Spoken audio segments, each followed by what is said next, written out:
does the Chicago Bears receiving corps rank among the entire NFL? That includes not just wide receivers, but tight ends as well as, I guess, pass catching running backs. So let's talk about it. What is going on, y'all? Faiz Sports Talk back at it with another video talking, of course, some NFL here to talk about the Chicago Bears. So if you're a Bears fan, make sure you go ahead and subscribe to the channel. Guys, I'm posting daily content you don't want to miss out. So go ahead and subscribe. That is the best way you guys can support me. And also make sure to follow me on my social media platforms. Links, as always, down below. You guys know what to do. Let's get into it. Let's get started. Bleacher Report actually came out with this article. They came out with this ranking where they ranked every single receiving corps in the entire NFL. So every single team's receiving corps. Now, again, just to reiterate, this is not just wide receivers. This is tight ends and pass catching running backs. I guess any really skill position that can catch a football or will catch football. So just want to put that out there. Okay, so they ranked all 32 teams. And I was curious, okay, where do they have the Bears ranked, right? And so I went down the list, and I went down the list, and I went down the list, and that's where the Bears were, at number 22. So, of course, there's 32 teams in the NFL. The Bears at 22 were in the bottom half of the league, bottom 10 of the NFL. So, it's time to ask the question if I agree with it or not. And so let's take a deeper dive into it, okay? Let's first talk about the Bears receiving corps, right? Who the heck do the Bears even have, right? Well, number one, we've got Allen Robinson, our stud wide receiver who had a monster 2019, folks. Allen Robinson still, to me, is way too underrated. Still doesn't get mentioned among one of the better receivers in the NFL. And I had this man in fantasy football, and I picked him up when, people were not paying this man respect, and boy did he win me a lot of leagues. So thank you, Allen Robinson, for that. But point being is, okay, I digress, is Allen Robinson is still way too underrated, and there's still some media members and analysts that think Allen Robinson is not a number one wide receiver. That is blasphemous, okay? In the words of Stephen A. Smith, that is just absolutely nonsensical. This man is a number one bona fide wide receiver. So Allen Robinson's a stud, point blank, period. Extend the man, pay the man, do whatever you got to do. Allen Robinson's a stud, and just because we have Allen Robinson, to me, that should indicate that the Bears should already be propelled, near the top of the list, right? Because we have Allen Robinson. Well, maybe. Let's take a look at what we have besides him. We've got Anthony Miller. Now, Anthony Miller had a lot of promise coming out of Memphis, and he's been a bit of a mixed bag, okay? I won't call him a bust. I won't call him, an absolute total loss by the Bears, but he's been a mixed bag. Okay, he's been inconsistent and he's been injury prone. Okay, first half of last season, complete no-show. Second half, really stepped it up. So again, the inconsistencies, right? Has not topped 1,000 yards, but he's very capable of it. And that's the part that frustrates me and other Bears fans, because we see the potential in Anthony Miller. I really do. And if Anthony Miller, really gets a chance to play out all 16 games and start in all 16, I really do think, and has a good, solid quarterback play, I really do think this man has the talent, there's no doubt about it, to have 1,000 yards receiving, okay? So Anthony Miller, though, again, nobody pays attention to him outside of Chicago. Again, has he done enough to warrant it? Probably not, but point is, I do still like the potential there, okay? So he is, I would say, not one of the better number two receivers, but certainly I do believe he is on the come up. Okay. Then behind him, we signed Ted Ginn Jr. Okay. Ted Ginn Jr., who I believe will slot in as our number 3 receiver. We signed from the New Orleans Saints. He's, old in terms of NFL standards, but he's still got speed, still has, a burner, if you will.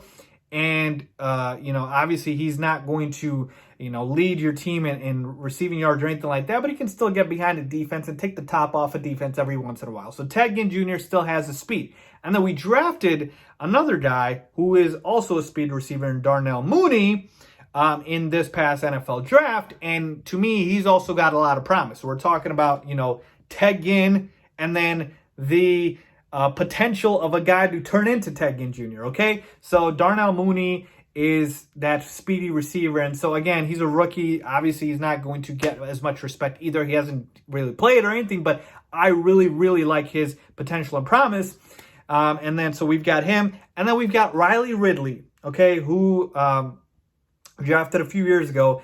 And he hasn't been, much in terms of the NFL level, mainly because we haven't really given him the opportunity. I'll be honest with you guys.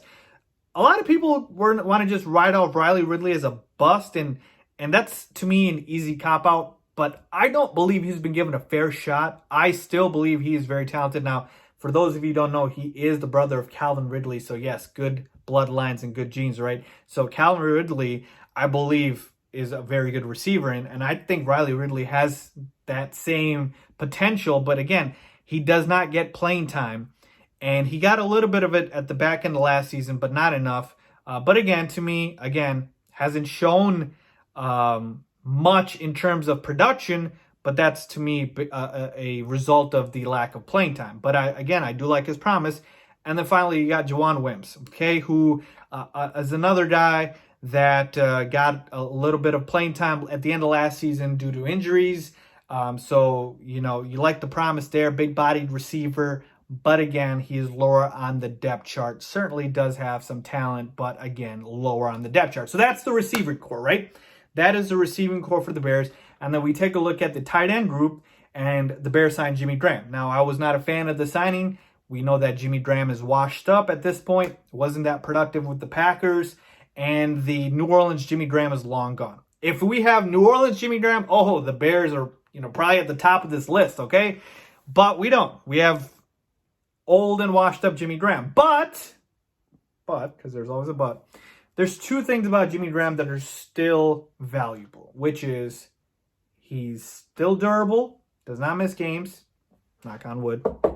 Watch, he's going to miss games this year for the Bears, so I'm knocking on wood again. And number two, he still can catch. He can still catch. He won't do anything after the catch, but he can still catch the football. So compared to the tight ends the Bears had last year, which was a very injury-prone and hurt Trey Burton, and practice squad guys like J.P. Holtz and Jesper Horsted, Jimmy Graham's an upgrade. It's not saying much, but he's an upgrade. And then finally, the Bears did draft a tight end, the best tight end in the draft out of Notre Dame, in Cole Kmet, who is an absolute receiving stud at tight end. He has the potential to be one of the better tight ends in the NFL. Love his potential. Now, the only question is going to be playing time. Again, the Bears paid Jimmy Graham a lot of money. He is not going to be on the bench. He is going to start. And so to get Cole Kmet playing time, it's either going to come at the expense of Jimmy Graham or you got to run two tight end sets, okay? I don't know what Matt Nagy's going to do, but I do know this. He better use Cole Kmet because Cole Kmet is talented and the Bears spent a second-round pick on this man. So that is essentially the receiving group. And, of course, you've got David Montgomery, who can catch a little bit out of the backfield, but certainly our receiving back is Tariq Cohen. That is our receiving catching back, and he's excellent at it. But I should stop there because he did have a lot of drops last season. So I'm not going to say excellent. Let me backtrack a little bit and say he's a solid receiving back because he shouldn't be missing the balls that he does. But again, speed, ridiculous for Tariq Cohen. So that's basically the Bears' entirety of their receiving corps. So now that we know what the Bears receiving corps encompasses of, let's take a look at the list and see if I agree or not. I'm going to start with number 1 and then work my way all the way down to 22. That's where the Bears are at, okay? So these are all the teams ahead of the Bears, all right? So real quickly, number 1, they have the Tampa Bay Buccaneers. I don't think they should be number 1, but their receiving corps is certainly better than the Chicago Bears. Obviously, they have Mike Evans, Chris Godwin, O.J. Howard, Rob Gronkowski. So you get my point here, okay? No arguments there. Kansas City Chiefs, who I believe should be number 1. They're number 2. Again, it doesn't matter. They still have a better receiving corps than the Bears. Duh. Travis Kelce, Tyreek Hill. Do I have to go on and on? Cleveland Browns, Jarvis Landry, Odell Beckham Jr., Austin Hooper. Come on now. Saints, agree. Rams still have Robert Woods, even though they traded away Brandon Cooks, which to me, I don't think is a big loss. They still have Robert Woods and Cooper Kupp. I agree. Arizona Cardinals, they traded for DeAndre Hopkins, one of the best receivers in the NFL. They have Christian Kirk. They have Larry Fitzgerald. Agree. Cowboys, I mean, they have a 3-headed monster in Cooper, Gallup, CeeDee Lamb. Agree. The Atlanta Falcons still got Julio. They still have Calvin Ridley. They signed Hayden Hurst. I agree. Chargers, they have Keenan Allen, Mike Williams. They have Hunter Henry. I agree. The Lions, so the Lions were obviously in the Bears division. They have at number 10. The Lions have Kenny Golladay, who's a stud to me, Marvin Jones, who is better than Anthony Miller, and then TJ Hawkinson, who's not better to me than Jimmy Graham or, Cole Kmet, we don't know yet, but better than Jimmy Graham at this point. I mean, again, TJ Hawkinson, I'll take Jimmy Graham over him, but TJ Hawkinson has shown a lot of promise. So, you know what? Marvin Jones is a better receiver than Anthony Miller. I think that's what they're kind of taking into account here. So I'll give it to the Lions. They have a better receiving corps than the Bears. The Bills, they have Stephon Diggs, John Brown. They don't have a tight end. They have Dawson Knox, who's not really anything special. But those two receivers are damn good, and they got Cole Beasley. So I agree. Bengals, A.J. Green, Tyler Boyd. You got those two receivers who are absolute, studs. Well, Tyler Boyd's still very solid. And John Ross is still there. He's a burner. This one's tough, but fine, I'll give it to the Bengals.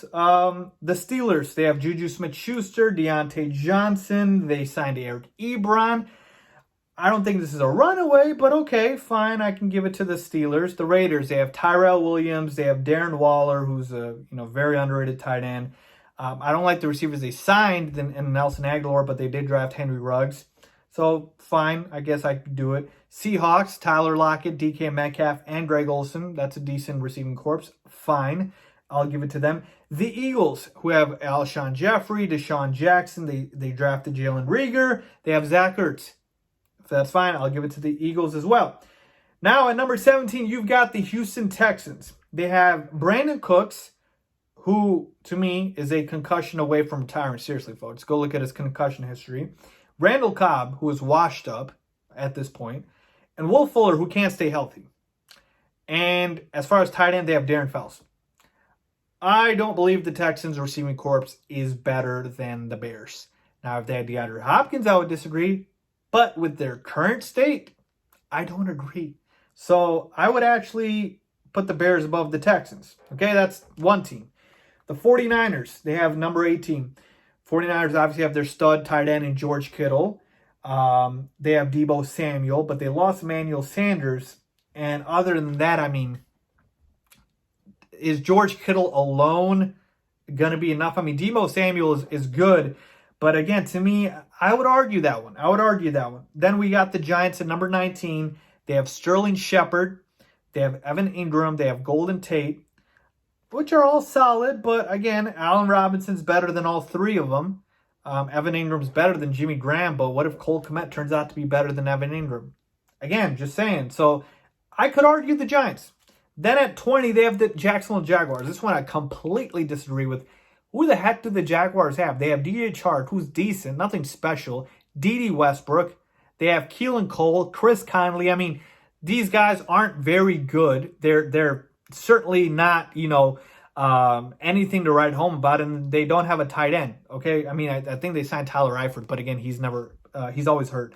So I would absolutely put the Bears above the Jaguars. That's two teams for sure, and two teams potentially. And then at 21, they've got the Broncos.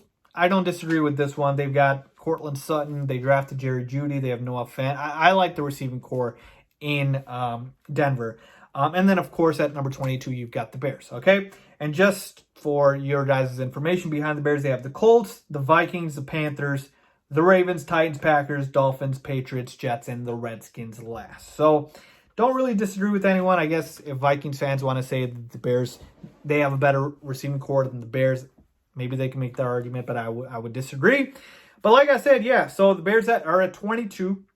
I would put them certainly above the Jags and the Texans, so that's at worst 20. And then you can make the potential that their receiving core is better than the 49ers. It's better than the Giants. And so that would make them all the way to 18. So I do think the Bears should move up a few spots. Again, I don't think they're, in the top 10 or anything like that, just based off the list here and the talent the other teams have. But I certainly think 22 is a little too low. I would put the Bears somewhere between 18 to 20. So just move up a couple of spots. That's all I'm asking here.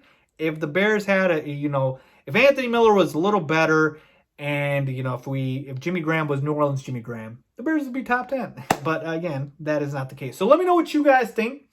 Where would you put the Bears receiving corps in terms of the entire NFL? I'd probably put him at 18 to 20. Let me know what you guys think. Bleacher Report says 22. Leave a comment down below if you agree or disagree. As always, thanks for watching.